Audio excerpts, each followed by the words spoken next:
I came to ASU in 1995, and I was a young professor, just 28, so the students were older than me, and I was still growing up in a way. Laddie Coor was the president at the time. I went to the graduations, and President Coor would give his speech, and he always said, well, I give the shortest convocation or graduation speech ever. It's just two things you have to remember. Keep learning and help others. This simple message from President Coor, something I've held on to because it's hard to argue with it, right? So Ramon is an incredible scholar and educator and teacher, but his record of service to Arizona State University and to his broader science community is really what shines among his many professional accomplishments.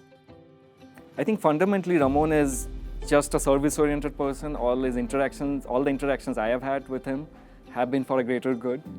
OpenTopography is a good example.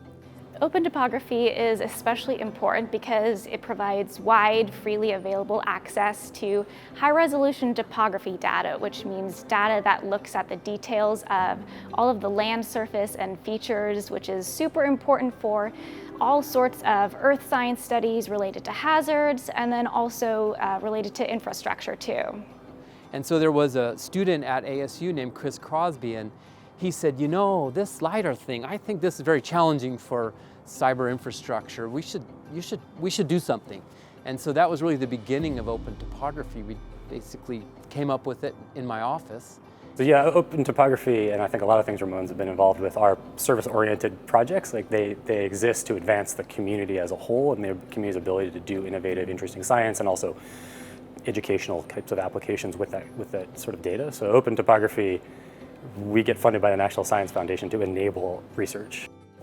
Ramon has been committed to OpenTopography since the beginning, and OpenTopography's mission is to democratize access to this topographic data. You know, Ramon is very well regarded and super active in lots of different initiatives in the community, has built a really successful research program. I think one of the things that's really interesting about Ramon is the diversity of science topics within that sort of geoscience domain that he's involved in, and everything from human origins research in the AFAR to cyber infrastructure projects like OpenTopography. Ramon has held many significant leadership roles in the School of Earth and Space Exploration.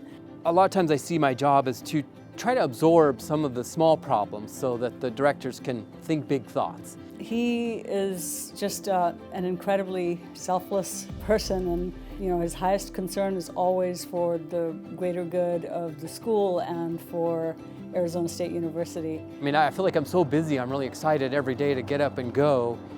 I think it's interacting with the students is the most rewarding, and now with a lot of experience, I know I can anticipate the arc of a student's career. And then I think also Ramon has a really strong culture of kind of assisting others in the community, whether it's through training or just being a helpful person to bounce ideas off of. I strongly believe that Ramon really embodies in many ways all of the qualities that the ASU Alumni Association seeks to recognize with its Faculty Service Award. So I'm really, really thrilled for him, and I want to congratulate him, of course.